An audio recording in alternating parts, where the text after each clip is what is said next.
Artists and Creators presents Michelangelo, sculpting the divine in stone.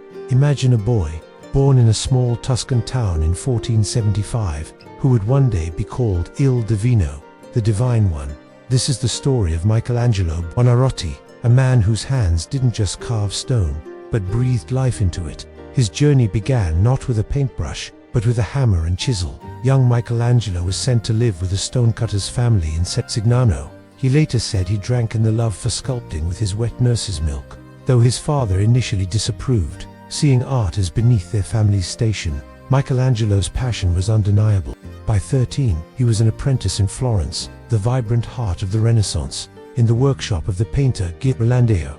But it was the Medici family, Florence's powerful rulers, who truly unlocked his potential. Lorenzo de' Medici, known as the Magnificent, spotted Michelangelo's raw talent. He welcomed the young artist into his home, treating him like a son. Surrounded by poets, philosophers, and ancient Roman sculptures in the Medici garden, Michelangelo's mind and skills flourished. He studied human anatomy, dissecting bodies to understand every muscle, every sinew, every bone. This deep knowledge would become the foundation of his breathtakingly realistic art. At just 21, a summons from Rome changed everything. The Eternal City was calling. It was here he created his first masterpiece, La Pietà. It is carved from a single block of Carrara marble. It shows the Virgin Mary holding the body of Christ. Look at the sorrow on her face, the gentle fall of the fabric. It's a sculpture so perfect, so filled with quiet grief and divine beauty, that people couldn't believe a man so young had created it. In a fit of pride, Michelangelo chiseled his name across the sash on Mary's chest, the only work he ever signed.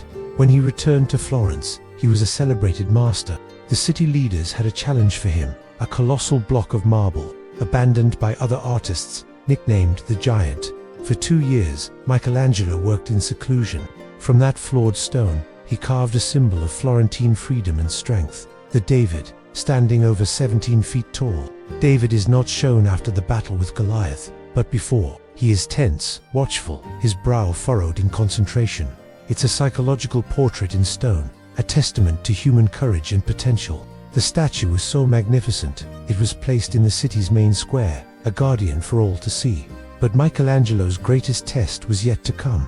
In 1508, Pope Julius II gave him a commission he didn't want. He was to paint the ceiling of the Sistine Chapel.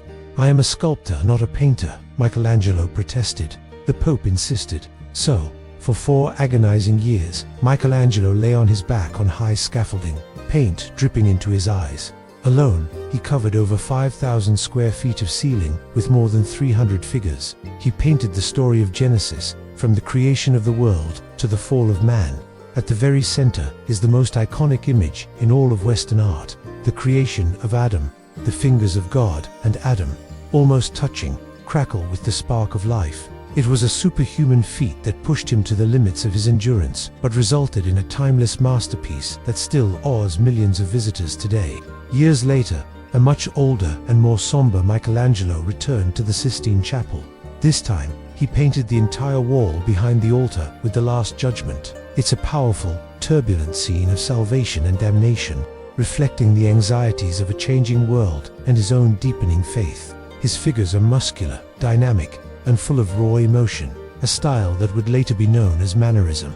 Michelangelo wasn't just a sculptor and painter, he was also a brilliant architect. In his later years, he was appointed the chief architect of St. Peter's Basilica in Rome. He returned to Bramante's original plan, designing the magnificent dome that still dominates the city's skyline.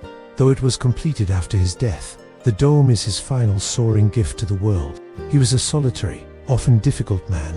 He was fiercely competitive, driven by a relentless pursuit of perfection. He saw the figure trapped inside the block of marble and believed his job was simply to chip away the excess stone to set it free. This divine vision consumed him. He lived a simple life, devoted entirely to his art and his faith. Michelangelo died in Rome in 1564 at the age of 88, working until his final days. He left behind a legacy that is almost impossible to comprehend. He redefined what it meant to be an artist, shaping the course of Western art for centuries.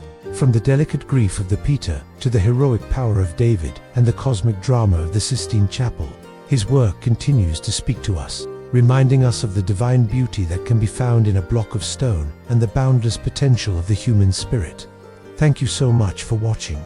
If you enjoyed this journey into the life of a master, don't forget to like, share, and subscribe for more stories about the world's greatest artists and creators. See you next time.